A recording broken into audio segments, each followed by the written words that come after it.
Oh, yes, ikaw na nanonood ng aking video. Ops, huwag mo munang i-scroll. So, meron pa akong mga tips sa iyo. Pagod ka na ba? Sa tingin mo ba hindi umuusad yung mga video na ginagawa mo or yung Facebook na ginagamit mo ay hindi nag-grow? Yes, napapagod ka na. Ayaw mo nang mag-content, ayaw mo na din mag-post, and ayaw mo na din makipag-engage. Sabihin ko sa iyo, ako napapagod na, pero dahil may pangarap ako, go ko lang, ini-enjoy ko lang kasi habang tayo ay nabubuhay may pag-asa. Kaya ikaw, yes, ikaw, wag mo munang i-scroll. Panoorin mo muna itong aking video hanggang dulo.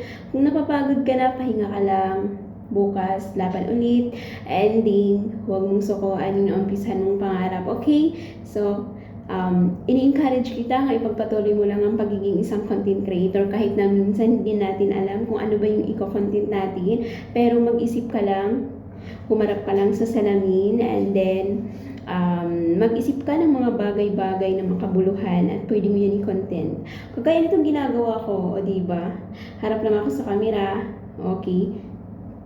And then, isip-isip ng ating masasabi sa ating content creator na merong makabuluhan at may informative na naman.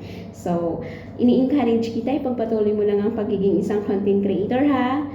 Huwag mong sukuan ha. Kasi kung ikaw ay sumuko, so ang mga taong nakapaligid sa iyo ay sasabihin na naglalaro ka lang. So, kaya panindigan mo yung naumpisahan mo. Huwag mong sukuan. Yes, ikaw. Huwag mo munang i-scroll kasi panoorin mo na itong video ko hanggang dulo para ikaw ay magkaroon ng mga ma-encourage ka sa paggawa ng mga content. Diba? Huwag kang susuko ha kasi meron pa tayong mga pangarap at gustong makamit. Balang araw, alam kong mag-grow tayo. Hindi lang ako, hindi lang ikaw, kundi tayong nandito sa lahat, nandito sa social media. Kaya, go lang, laban, kaya mo yan. Diba? God bless, and alam kong makakaya mo yan kasi kayang-kaya ng iba, so it means kaya natin. Diba? God bless!